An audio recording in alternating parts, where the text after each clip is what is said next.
business class flight review, wealth porn style. We are flying to Australia, and I didn't think I was gonna film the flight, but then I was like, F it. I review other things. Let's review what this plane is like.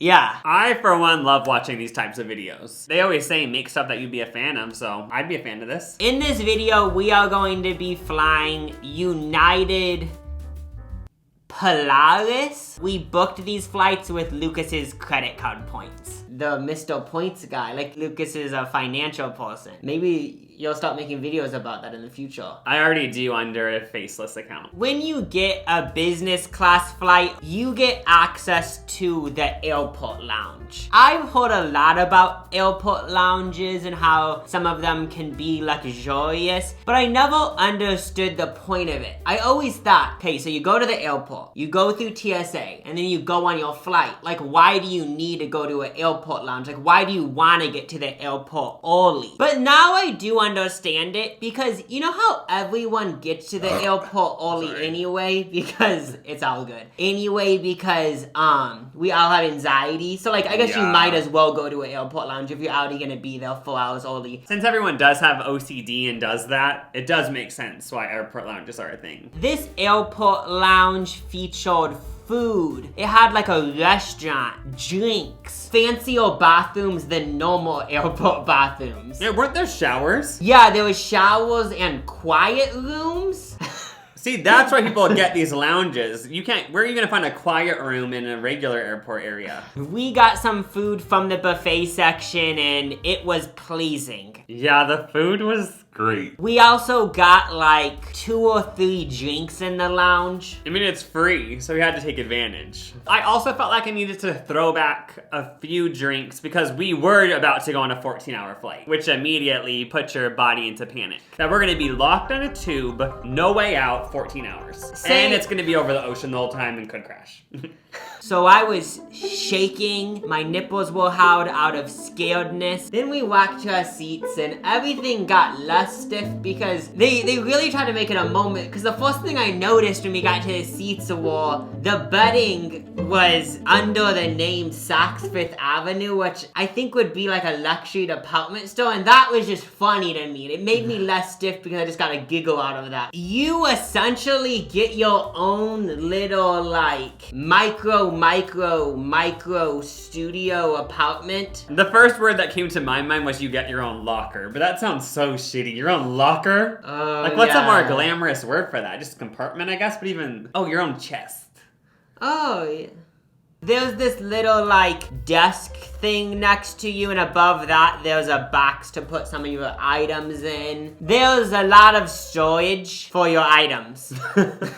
So I've actually flown business class quite a few times in my life. This is actually something I've experienced pretty much every time I've flown business class. The second I get to my seat, I get stressed. Because there's so many items to go through, like the blankets, the toiletry bags. Like, there's just so many gifts for you waiting. I'm stressed, like, where am I gonna put all this? But like you said, there's a lot of storage, so like you can kind of figure it out. Definitely overstimulation. It's basically like you're hanging upside down, being spinned so fast, dunked into water, and then like shocked with an electrical pulse. The way this worked was there was 4 seats in a row, 2 on the sides by the windows and 2 in the middle. We were in the middle row and we were also in the very front. And what I've noticed with planes, the front seats always have the most room. You get the most leg room, everything. So we probably had the best seats on this plane, I bet. Yeah, and like you said, everyone gets their own pod, but our pods were kind of connected, so it just made our pod seem bigger. One of the first things I was curious about was, wait, can you actually like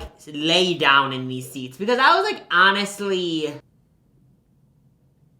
skeptical about that. It took like 10 seconds for my brain to come up with that word. I think I'm like 5'9", 5'8", somewhere around there. And I could lay my full ass body down. Yeah, it goes completely flat. I feel like it almost goes even more than flat. Like, did you kind of feel like your head was like more low than your feet?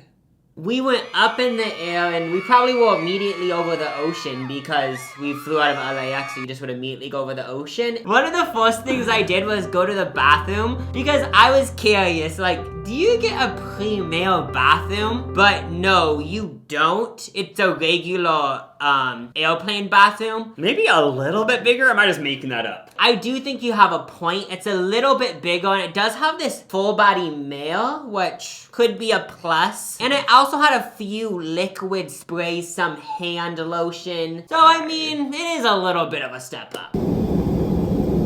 After about an hour of being in the air, it's dinner time. They give you a warm towel. I still am curious what exactly it's for. Do you know? Honestly, I'm not even kidding. I think it's like just a troll at this point. Because you know that's always the go-to joke. People say, what do you do with the hot towel? Like, they only include the towel for a camp reason, you know? It's useless, but I appreciate it. Then that wet, warm towel is proceeded with some warmed nuts and a drinky. Our older sister flew business class or first class with Lucas once. We were like, yeah, we're flying business class, it's so exciting. And she was like, oh my gosh, the best thing is the warm nuts. So when I got them, I was like, oh yeah, this is what people like, just because she was hyping them up. Okay, somehow it was nice, like the little warm white bowl of nuts. Like it actually somehow does like do something. Doing fabulous. Finally, I can understand what I said in that clip. I said, we're doing fabulous. I had to watch it like 20 times. Doing fabulous. Now it was time for the main meal, and this is where some drama happened. Pre-getting on the flight, you can select your meals just to make sure, like, I'm assuming they put the meals on the flight an hour before, so yeah, you can pre-select the meal. To make sure you get that meal, you select it. Both of us picked the lemongrass chicken. To be completely honest, looking at all the entrees, they look so boring to me. A burger and french fries isn't the fanciest things, but that's what I was hoping would be on it. Yeah, that should have been an option. The flight attendant went up to me and said, we have a big problem. She acted like it was literally the end of the world. So I was expecting her to tell me like, okay, so the credit card points didn't go through, so either you guys have to pay right now or the flight's gonna turn around. Like, or like I'll shove you in the storage room for the rest of the flight. Yeah, like I didn't, like she literally acted like it was the biggest deal. I know, so I was like just she confused. but she also seemed so apologetic. So I knew like it was nothing we did wrong, but she just seemed like she was about to lay a bomb on us. We were flying with our one brother and one of our sisters, so they viewed us as a group because we all ordered the chicken, and they said one of you guys have to choose who's not gonna get chicken. There isn't enough chicken. There's only enough chicken for 3 of you guys. And then not only that, she said also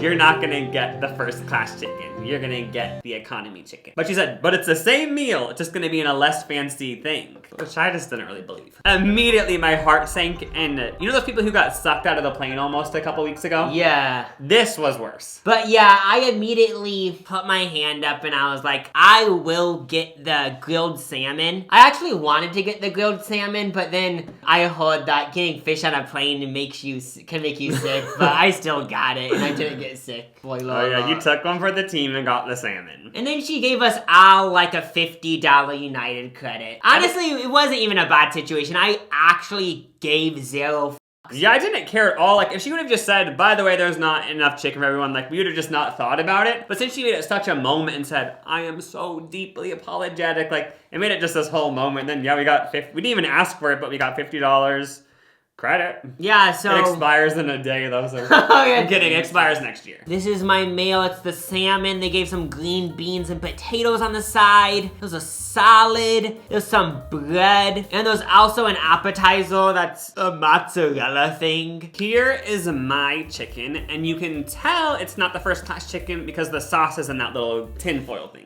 That really upset me. It's literally just chicken with a really yummy Thai sauce or something. I think it was peanut sauce. And my appetizer, I got shrimp. So we actually shared our appetizers and the shrimp wasn't it. Oh, it tasted like toothpaste. There was some like white creamy stuff underneath. Is that the toothpaste stuff? Everything about it tastes like toothpaste.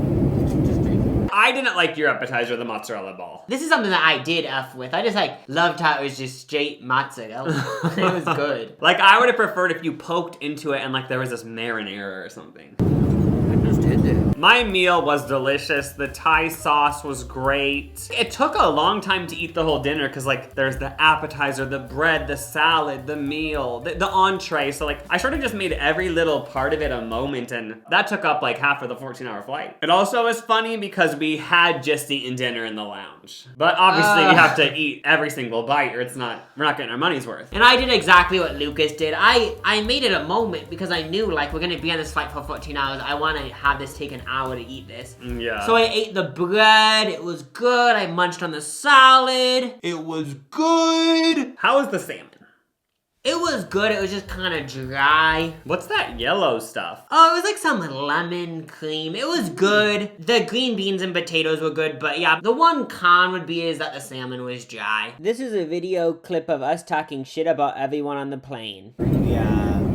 And the meal wasn't done yet. Desserts time! Some may argue this is the most crucial part of dinner.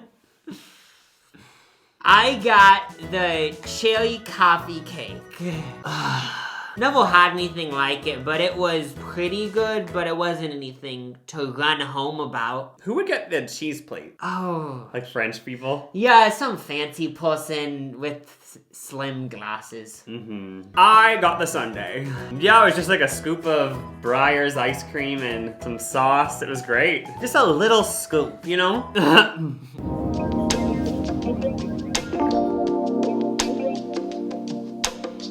When dinner is concluded, they turn off the lights and they're basically forcing you to get in a little sleepy vibe. I wouldn't be surprised if they put little like eucalyptus and lavender oils through the vents. It's like you're at camp and the counselor said at 9 p.m. it's lights out. You might be wondering, when you're in business class, do you have to buckle up? Or are you above the law since you paid extra? I didn't know the answer to that, but now I do. You do have to buckle up. It's a different buckle. It's a full chest buckle. I asked Lucas during the flight, okay, so you've flown internationally to Australia in economy, and I asked you, in economy, when you're flying internationally, do they have these buckles or just the ones that go over your waist? And you told me that they have the ones that just go over your waist. And there has to be a reason behind it, but it just made me think like, wait, so they want the people in business class to live longer and be more safe. The only thing I can think of is maybe because you're in a cubicle, like you're more likely to like hit your head on shit, but then also you could be next to the window in economy and hit your head. So I don't really understand why you have an over-the-shoulder strap in business, but I don't think we'll ever know. It's one of the great mysteries. We kind of mentioned it earlier, but they give you a little fanny pack bag. Each seat gets it. It was later in the night, so I put on the socks from the bag. But let's do a little examine moment. I actually utilized mine in Australia. I would put my cell phone in there, sunscreen. Soft tissues. So does this just mean a Kleenex?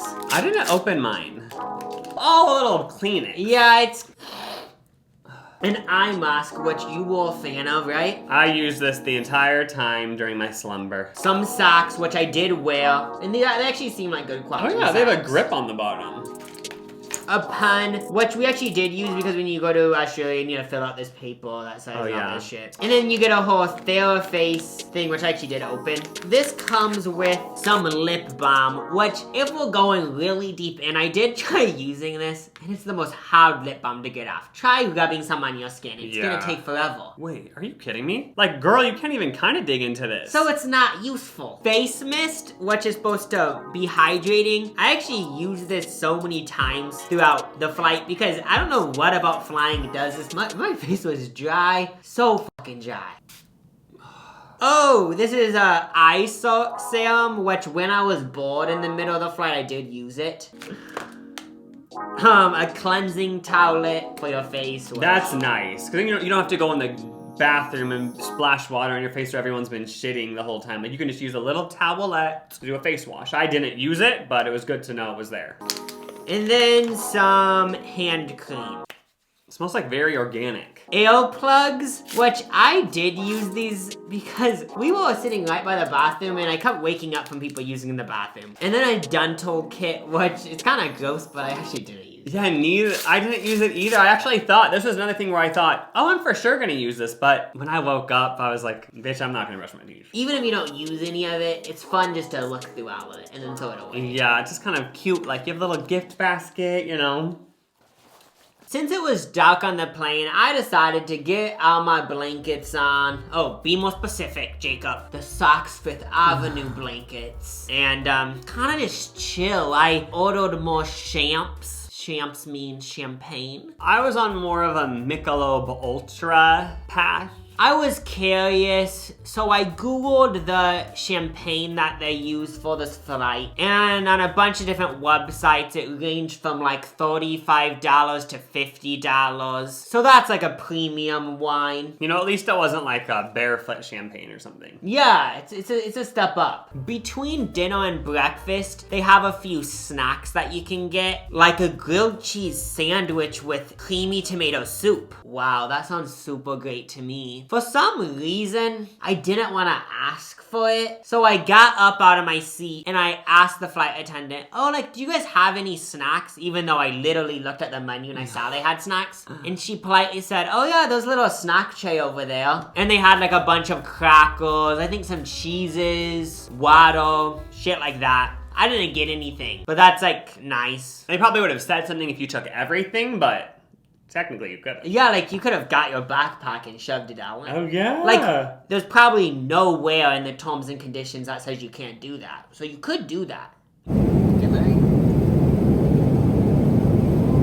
It was probably like 4 hours into the flight, maybe 5. Into the 14-hour journey. We went to sleep, so we put that little window up. I got pretty good sleep. I probably slept for a total of like, I would say 6 hours. It was comfortable to me. I put on the eye cover, my earplugs. I slept on my side, my stomach. I was trying all these different positions and I had an amazing sleep. I was like so tired because it was like 3 a.m. in LA by this point. 1 hour before landing, they turn on the lights slowly, so you know it's breakfast time. So you roll your butt up because you want breakfast. You actually get kind of excited because you can hear all the clinking in the little kitchen thing and you smell some breakfast smells wafting through the air. It's amazing. And then they do the iconic dumb thing of handing you towels that are wet and warm.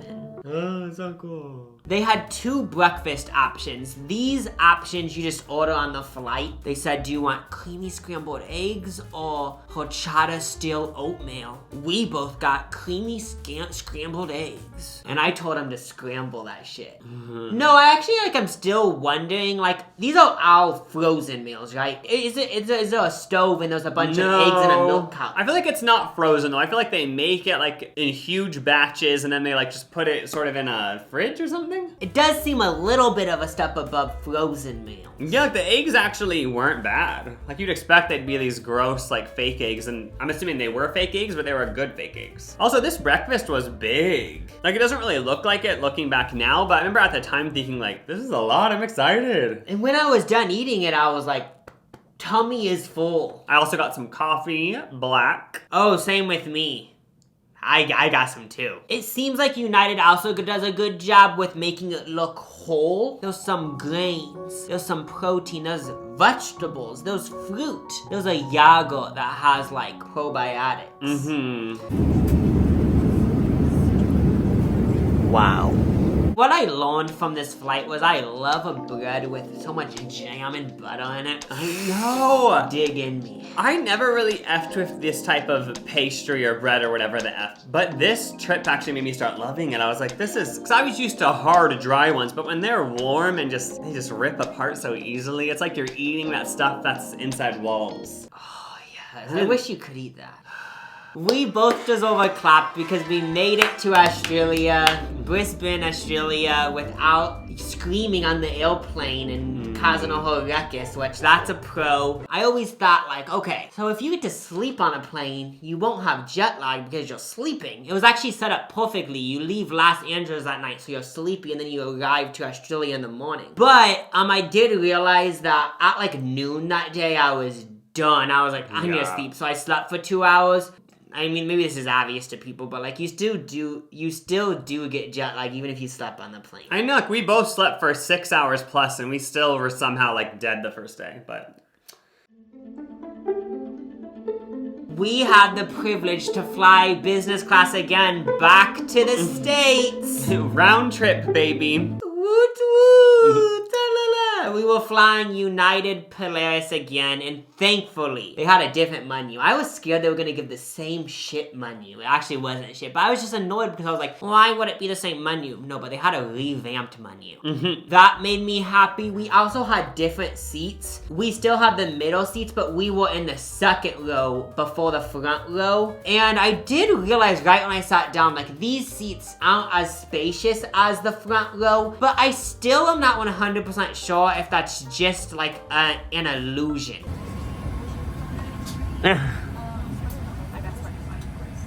Seats when we were going to Australia felt a little bit bigger. Yeah, we were farther apart. You're more like looking at the aisle, whereas before you were like looking at the other person. When I was looking at reviews of United Polaris, there was a few people that said like the seats can be a little bit crummy. And I did notice that there was a little bit of lips on my seat. How did that happen though, honestly? No, Someone take yeah. a scissors to the seat? Since we were flying back to the States and I was like, this might be my last time ever flying United Polaris. Who knows? I went on a few Reddit forums, found out everything I could steal. Like, we aren't even paying for these flights because you got them with credit card points, but still, I want to keep everything, get my money's worth. So we ripped up the seat belts, ripped up the TV screens.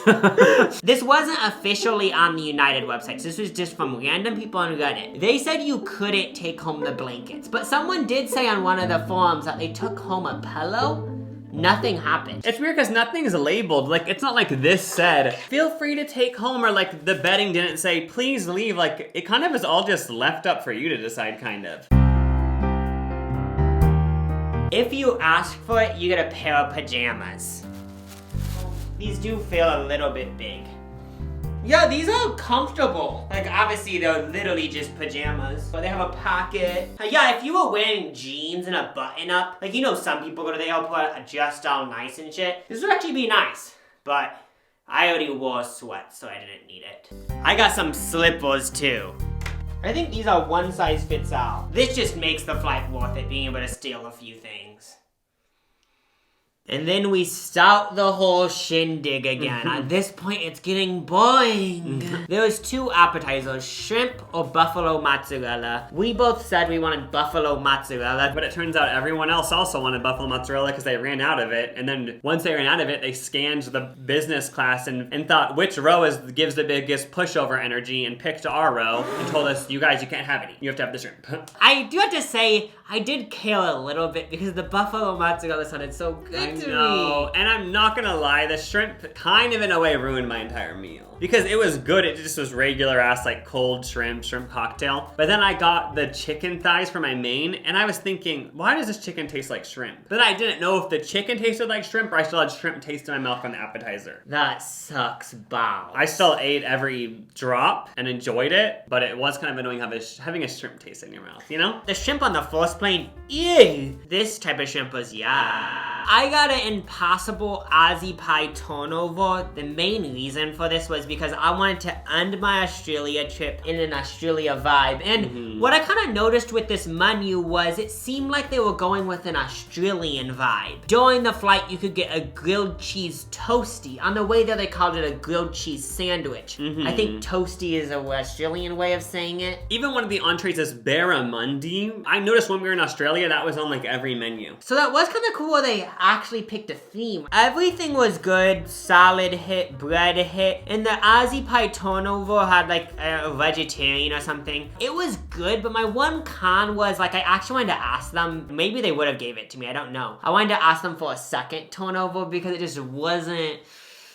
filling enough, even though I forgot to say this earlier, but we literally visited 2 airport lounges probably an hour before this flight because I guess we got access to 2 airport lounges. So yeah, we munched up at both those airport lounges and then we ate another meal right away. As you can see, there's champagne in the corner. My whole thing with this flight was I just don't want to drink. I want to just experience the flight sober. But then once we got on the plane, I just realized if I want to feel butter on the flight, I probably should have champagne. And then it was dessert. short time, and finally, I was actually like, for like the 2 weeks we were in Australia, it was annoying because looking back, I regret doing this, but I did do it. I remember every day I was like, oh, I can't wait to get back on the flight so I can finally fucking order the fucking ice cream, and like, so it was kind of annoying that my whole Australia trip was wasted looking forward to the flight back Yeah, you're home. always just waiting for the flight back home to get try the ice cream. So I got the ice cream, and they brought a little cart. I don't think they did this for the flight to Australia. They said, okay, what toppings do you want? We have all these syrups. They made it a moment, and I did want to say I want everything on it, but instead I just got chocolate and cherries. Oh, that looks so good. I got caramel and cherries. Then the lights toned down low, and I asked for another thing of champagne. Yeah, the thing is about these international flights, I don't know when they cut you off, because I've never been cut off, and I feel like I've just been confused. Like, wouldn't you expect after 3 they would say, okay, sorry, but we're gonna have to wait a couple hours because we just can't have people getting too intoxicated. But I think I've ordered like 6+ drinks because I just need to keep getting more glasses of wine to cope with the 14-hour flight, and like, they never cut you off. I remember I went to sleep right after dinner because I was tired, slept for probably an hour. Then I woke up and I was like,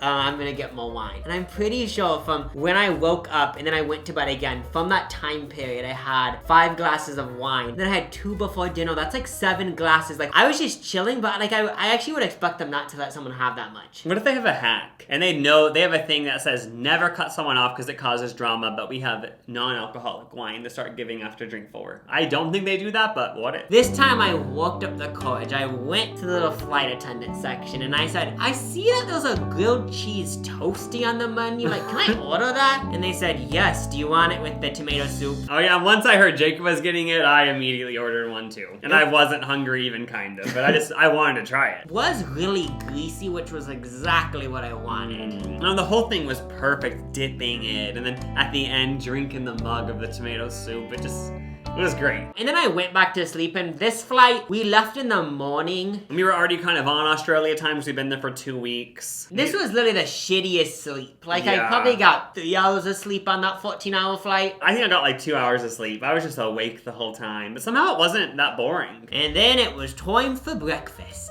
This time, they had an option of some, like, frittata or avocado toast. Both of us got the frittata. It came with some sausage, a tomato, which I realized that that's kind of an Australian, I think Europe too, getting half of a tomato with your breakfast. Yeah, I feel like that is a thing. Out of all of the 4 meals we had on the ground trip, this was the worst meal. Everything about it was just gross to me, except the fruit. You bit into the frittata and it had like sort of a saffron taste or something. I also didn't like how it was a little cube. I felt like I was eating food that the mom on Smart House would have made. Like a little robot person made this little cube egg. It's like, just was weird. I thought a frittata would look so beautiful. Yeah, I thought a frittata was a quiche, I think. Ugh. I still ate everything, Same. but I didn't like it as much as the other meals. And then we landed, and I just felt kind of like constipated from eating all this plain food. Oh my Like, I God. actually had this feeling of like shit in my stomach that needs to get out. All the plain food just makes you feel like shit. Good food, but it just isn't the type of food that makes you feel the best. And then you just feel bloated, and then you just feel like you ate like, I don't even know how to describe it. It's like you ate this Play-Doh, like, It's kind grease. of like if you eat a lot of Taco Bell. Yeah.